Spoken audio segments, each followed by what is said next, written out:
Okay, so we've got this rendered here, and then we just want to save it. So we're just going to go in here, save it, and we're going to save this as JPEG. Now, I would tell you never use JPEG. JPEGs are awful. Don't want to use them, but this is just a template, okay? So we'll save it out, Hagaret's floor render, save that out. It's just a template. We're not going to actually use this on anything. And so now we're ready to go to the next stage, which is open it up in Photoshop. So we'll go into Photoshop and we'll open this up. And let's see. Here, and there we go. Okay, so there's our base. Control-Alt-0 or bring it up full scale, and you can see what we have here. Okay, now what we're going to do is we're going to age this a little bit because we want the floor to be a little more aged than this. Okay, and so I'm going to show you a specific way to do it.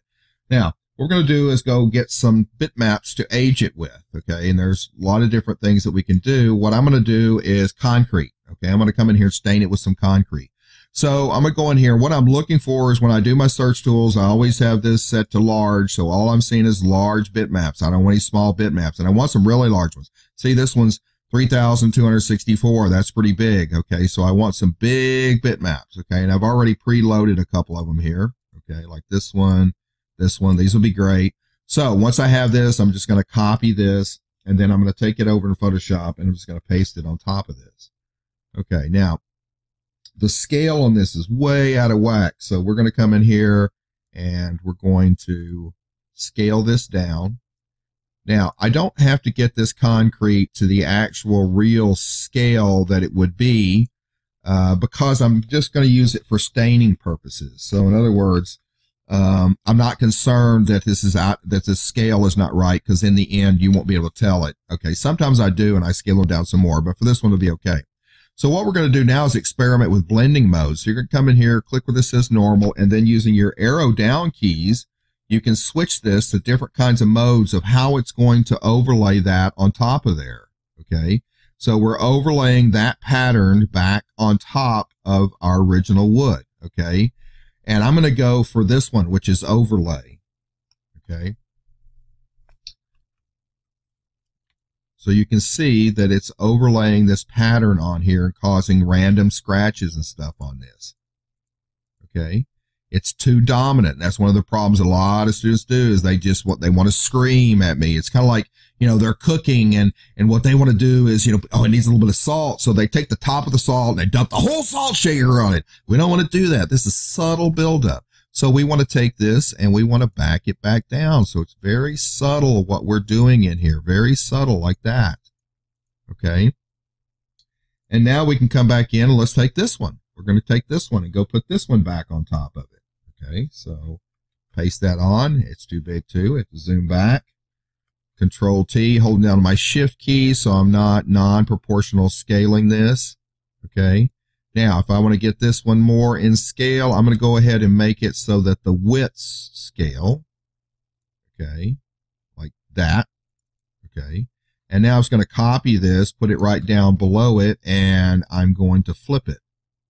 Okay, flip this vertically, and so there we go. So I will just merge those two together, and now we're back into the same process again, where we're going to go back on top and see how we want to blend this on there.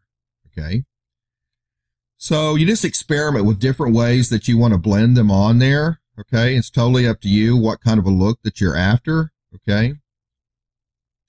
But you want something subtle and natural. Okay, so this, I like this hard light. Now I don't have to worry about all this out here because you won't see that on our piece. And that's looking pretty cool. And then I want to back off of that one. Okay, so it's very subtle in there. Okay, so we're going from that to that to that. Okay, and I'll go ahead and put these in a group so that you can kind of see how we're going to be manipulating that floor and dirtying it up. Okay. Now, another thing is that this is just a test. All we're doing here is testing things because we're going to do it all on the fly inside of Max. Okay. Ooh, yeah, we're going to do it in there. We're not going to actually put bitmaps on here. We're going to show and we're going to overlay these bitmaps in Max on our object. Okay. what we're doing here is experimenting so we can see what it is, how we want to blend these together. Okay, so that's working pretty good. So let's go over here to Max. Oh, before we do that, I need to save these. So let's save this out. Let's put that in our HUT folder. So we'll just save that one. We'll save this one. Okay, so then we can access them in Max. Okay. Now, lots of ways that you can bring things in Max, but an easy way is to just bring up the actual folder.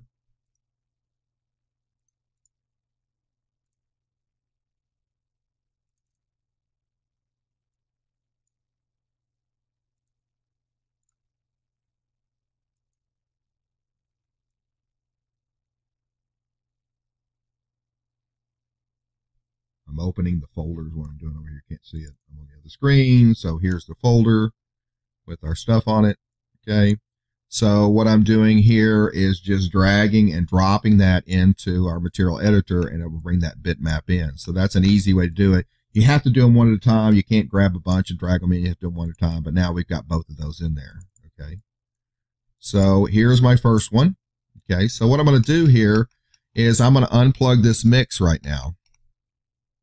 And by the way, in Max, you may not know this or not, but there's a button right up here called Children. This is Move Children. When you normally move stuff, it only moves one thing a long time, and you have to grab all it, move it. But if you click this button, Move Children, then when I grab the parent, I can move all the children together. Okay, so in the diffuse right here, I'm going to pull into the background standard, and what I'm going to get is a composite. This composite works just like layers in Photoshop. Okay, so if I plug this in, okay, then that's going to go right onto our object as the way it is. But now I can double click on this and I can add a new layer. Okay, and once I add the layer, I can come in and get this first bitmap that we brought in here, okay, and put it in layer 2. Now it overwrites the other layer. Now, we need to give this a separate mapping coordinate, because the first mapping coordinate we use, which is that cube, okay, that box, okay, is on channel 1. So if I go to this bitmap, we're using channel 1. So what we're going to want to do is to come in here from the top, and we want to pick everything, and we're going to put a new UV map on top of that one, okay. And I want to click fit, so it just fits over the top of that surface, okay? And then we're turning this to channel 2. So what'll happen is that our new piece will actually look at that. So when I go to this bitmap, I need to make sure it's on channel 2, okay? So it's reading that other mapping coordinate. Now when I go here, when I had that in Photoshop, if we go back and look at it, that particular piece, I had an overlay at 36%, okay? So I can come in here and say, okay, blend this on an overlay at 36%, okay? And that's adding that back on top of there, okay? Let's just get us a render going up in here. And we'll dump this, and let's go back to our original size. So back to an HD format. Let's look at our window. Let's render something like that. Let's do a region.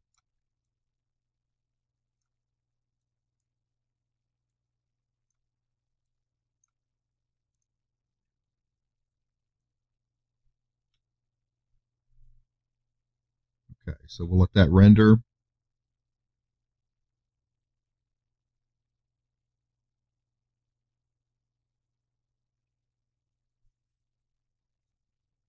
Now you'll see I've got these where this wood doesn't match up. It's not supposed to match up. These are different pieces of wood. They're actually supposed to look like that. Okay, it's supposed to look like that because that's what would be happening. Okay, so now just so you can kind of see this, let's go ahead and clone this. And I'm just going to turn this to normal at 100%, and we'll render, and you can see that's what's showing up in there. okay, is that piece by itself. Okay, so now what we're doing is we're saying, okay, let's do an overlay on that. So it's overlaying that pattern on top of it. And then it's putting too much of it on there, so then we're backing off of it. Okay, so then we're coming in. Now, whatever we adjust in Photoshop, it won't be exactly the same in here because they blend a little bit differently, but we can get pretty close to it. Okay. So we'll do a comparison of this, and I'll show you a really good way to do your comparisons. Now, eventually we'll come in and put a little bit of bump on this too.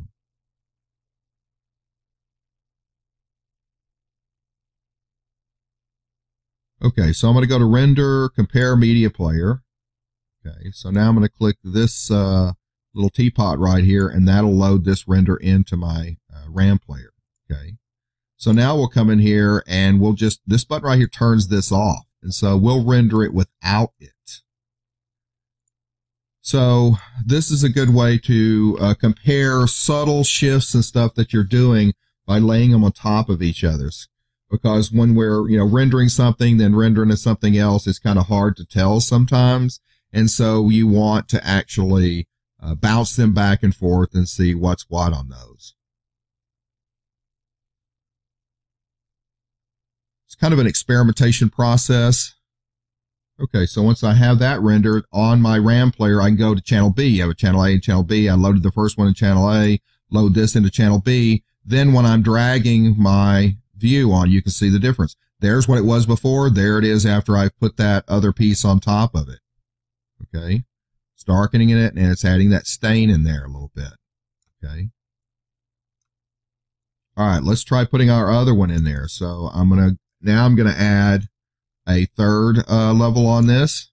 Okay. And we're going to bring in our other bitmap, and we're going to plug it into that one.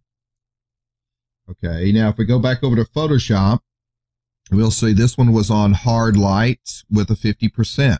Okay, so we'll take this top one, and we're going to make this hard light at 50%. Okay, and then let's go ahead and turn both of those on. Okay, and let's render that.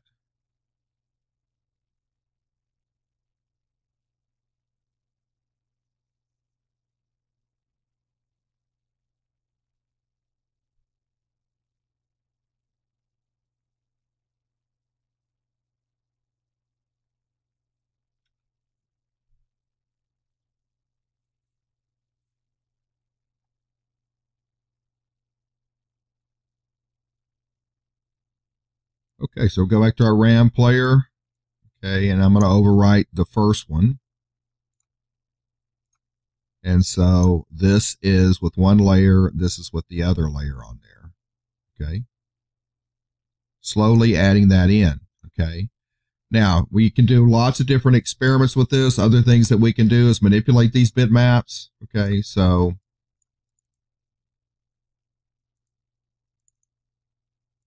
the other thing is we can go ahead and do a color correction in these, and we can add contrast to them. So if I want to punch this up a little bit, I can come in here and add some contrast, okay, to this piece. And maybe I want to do the same on this one, add some contrast into this one maybe a little bit.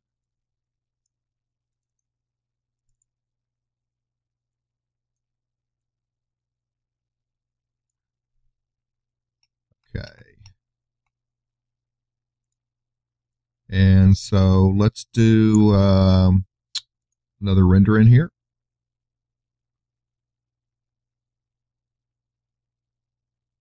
Okay. I'm liking that already. Let's experiment with some bump in here. So let's go ahead and maybe use just one of these. Let's go with, let's try maybe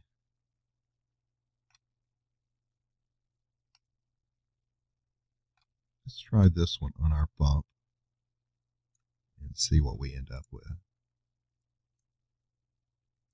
And I'm going to make my window a little bit smaller here so it renders a little bit faster.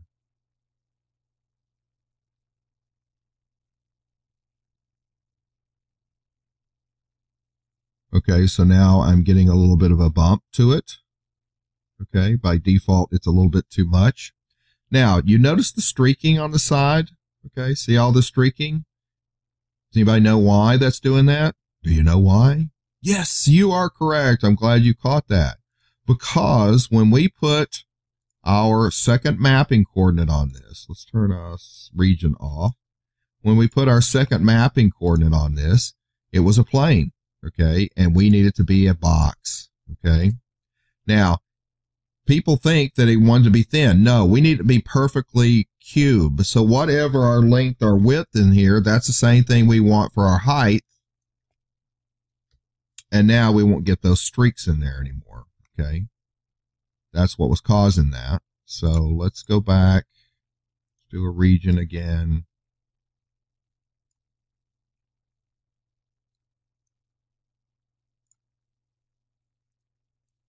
And then that'll fix any of that stretching that we had on the sides.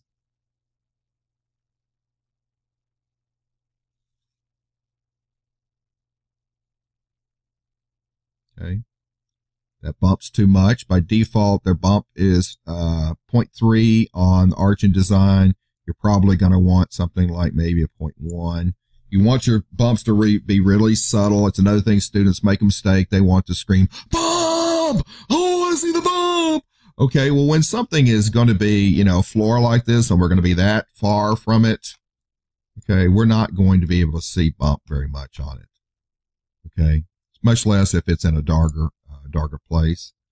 Okay, so let's render this and see what we got. Okay, so now we've got a nice kind of variance to the floor. So we're using a tileable texture. We're applying some bitmaps on top of it without having to unwrap it. We're using a procedural texture to break up the surfaces a little bit so it looks more like a customized surface. This process is really pretty quick. It's taken me a little bit of time because I'm, having to talk and demonstrate this all to you. But I'm not having to make a custom bitmap, where I have to unwrap this and apply a custom bitmap. I'm all using UVW projection maps on it, but I'm able to get a pretty nice surface pretty quick without having to do all that unwrapping, okay, by layering the shaders up.